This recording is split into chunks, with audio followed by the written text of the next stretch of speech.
muito bom.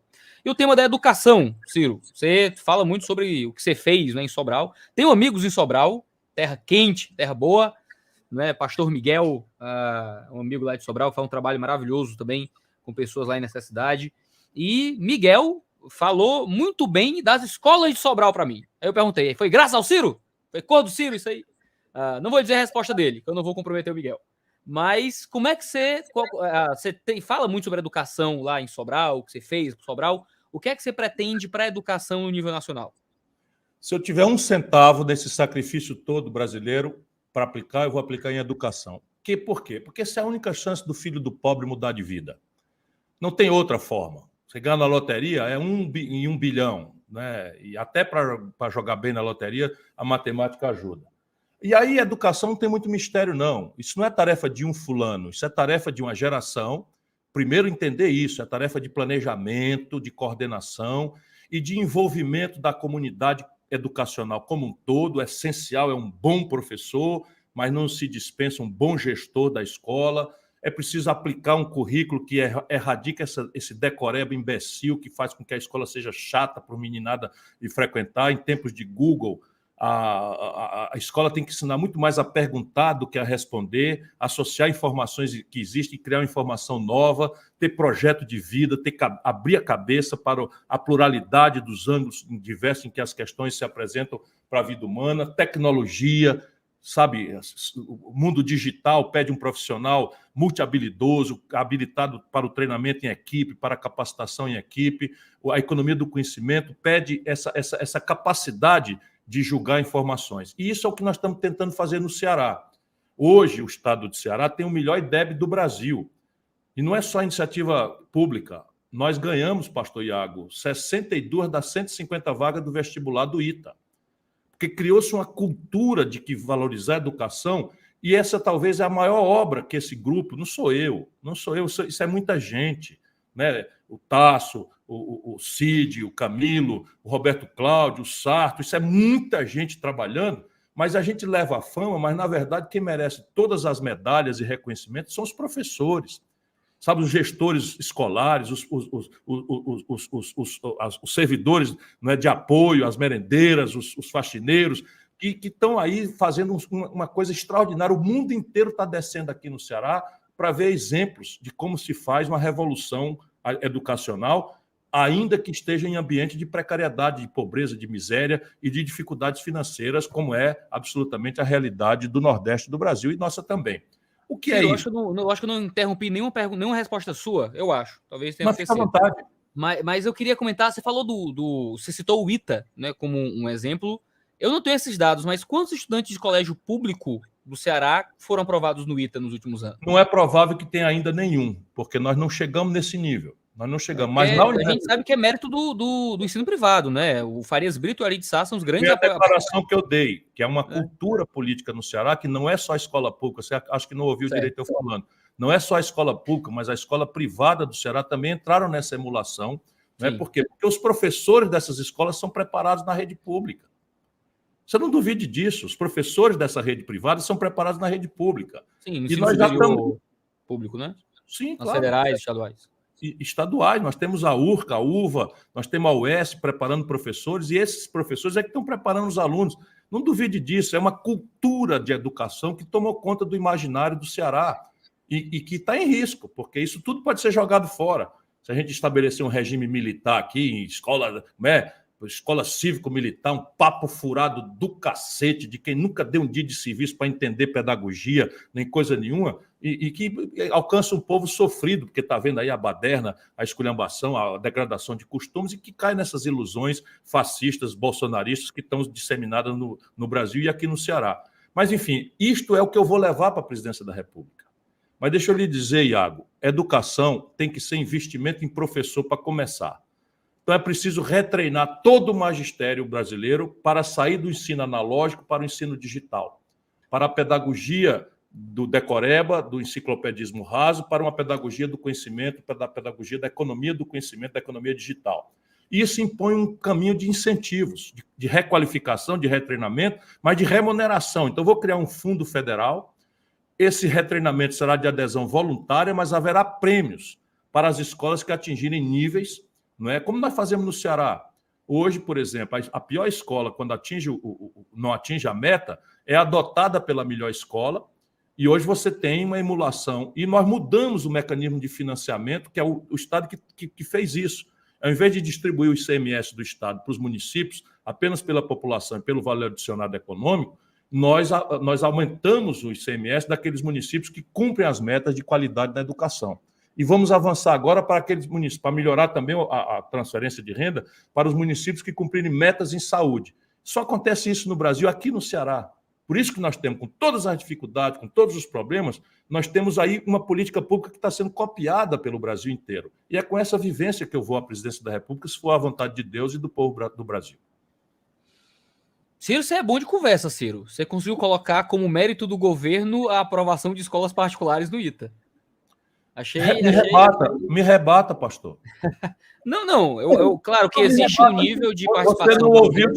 Você não ouviu de novo. Eu disse que a valoração da educação tomou uma centralidade no Ceará na iniciativa pública e na iniciativa privada. Sim. E eu lhe digo sem medo de errar, porque eu ajudei a formar boa parte deles. E eu sei quem são eles. A esmagadora maioria dos professores do ITA, da ensino privado aqui, são todos formados pela rede pública de educação. Todos formados. Me rebata, diga que eu estou mentindo.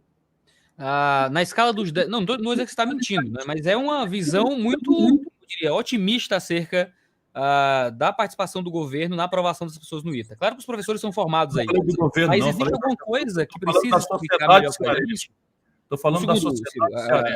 Alguma coisa tem que explicar para a gente que por que é que nos 10% dos que tiram as maiores notas do Enem, só 18% são do colégio público, 82% do colégio privado. Né? Porque a escola no Ceará é uma tragédia, ou tem alguma diferença estrutural nisso aí? Porque a escola pública no Ceará era uma tragédia. Quando esse projeto começou, a evasão escolar no nível médio do Ceará era 60%, hoje é 1%. E educação a gente não colhe resultado do dia para a noite. Se perder a continuidade disso, a gente perde tudinho agora. A escola do Ceará, os professores do Ceará recebiam salário atrasado 3 meses. Aqui no estado do Ceará, os diretores de escola, aqui em Fortaleza, com a Luiziane, todos os diretores de escola eram nomeados por vereador, professor. Pastor Iago, agora aqui em Fortaleza, que tinha a pior escolarização de todos os municípios do Ceará, a conversa porca da Luiziane, do PT, dessa lambança toda, nomeavam os diretores de escola de Fortaleza, todos eram nomeados por indicação de vereador. E aí o vereador indicava, tinha o partido do professor, o partido do diretor e o partido contra o diretor. O partido a favor do diretor faltava aula, não era punido, etc, etc. A Luiziane deu 3 anos de greve nos anos de governo dela. É um sacrifício imenso você consertar tudo isso. Um sacrifício imenso para desmanchar. Aí acha o seguinte, não, agora vão cobrar da gente o resultado ótimo, como se a gente tivesse recebido um paraíso e tivéssemos... Não, nós recebemos um desastre. A educação de Fortaleza era a pior do Ceará, não era do Brasil, era a pior do Ceará. Percebe? Claro que, educação é 30 anos, é 40 anos, é 50 anos. Agora, veja bem, é a política que mudou. Quantos anos faz que ninguém fala em atraso de salário no Ceará? Tá bom, esqueçam tudo isso e brinquem de fazer política. Brinquem de detratar aqueles que fizeram esse esforço, esse sacrifício, errando, acertando, entrando em contradições, dividindo bola. Pode brincar, não tem problema nenhum. Às vezes tem a hora da gente botar para fora, não tem problema nenhum. Esse Estado não elegeu um boçal como o Nilson Oliveira e derrotou o Tasso Gereissati. Faz parte. Eu não sei se os meus dados estão desatualizados, porque minha fonte é um vídeo do MBL, então você já vai me perdoar aí, certo? Mas eu me lembro de alguma informação sobre a gente ter poucos professores para o número de funcionários públicos dentro das escolas brasileiras. De que na Alemanha você tem 2 professores para cada funcionário de apoio, digamos assim. São 2 professores e um diretor, 2 professores, um zelador, 2 professores, alguma outra coisa. No Brasil é o inverso, é 1 para 2, é 1 professor e 2 zeladores, 1 professor e 2 coordenadores, 1 professor, e que isso seria parte do motivo da gente ter um investimento em saúde que acaba como se houvesse um funcionalismo público um pouco ineficiente dentro do colégio público brasileiro, né? O senhor, que no Ceará, você disse que foi o campeão de mandar embora a funcionário público ineficiente, né? Com demissões, isso sim. Melhora no erário público. Eu sou o vice, o campeão é o Tasso. Campeão, você foi o vice, né?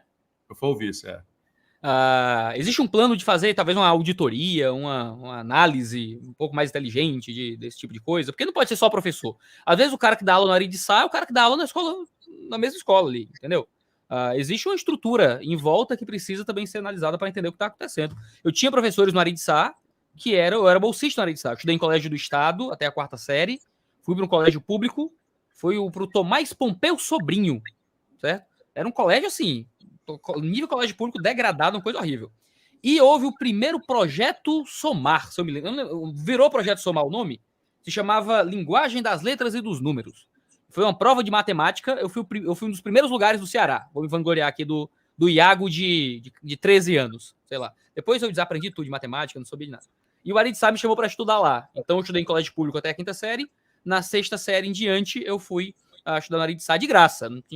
Eu acho que a mensalidade do Aridiçá era o preço era minha renda familiar, se duvidar. Era um negócio absurdo. Foi quando eu descobri o que significava ser pobre. Foi quando eu cheguei no Aridiçá. Eu entendi que eu era pobre. Até lá, era eu e meus amigos na rua brincando. E eu tinha professores no Aridiçá que também davam aula em colégio público.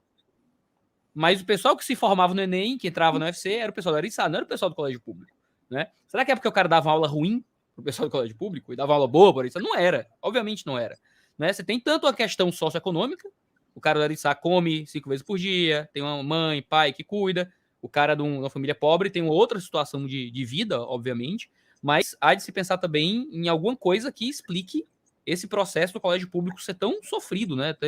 Tem uma situação tão degradada, até em material físico, né? Nas escolas de bairro são um negócio terrível. Voltei na escola no Tomás Pompeu Sobrinho, teve um evento lá, chamaram algumas pessoas que passaram pela escola, que hoje tem alguma coisa mais relevante, eu fui lá dar umas palestras pros meninos e tal. Cara, assim, é triste quando você vê como é que onde é que eles sentam, sabe? Onde é que tá o espaço físico. É um abandono. A educação, eu sinto que a educação de base no Brasil é um abandono completo, sabe?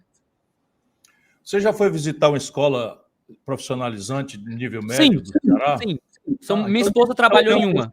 Então dê um testemunho para as pessoas no Brasil. A evasão escolar minha esposa pode testemunhar muito. Ela não vai ter coragem de vir aqui para falar, porque ela é muito tímida. Mas eu quero dizer o seguinte, que 60% dos estudantes de nível médio do Ceará estão matriculados numa escola dessa qualidade. E temos meta planejada para executar 100% disso até 2024. Para o ensino médio.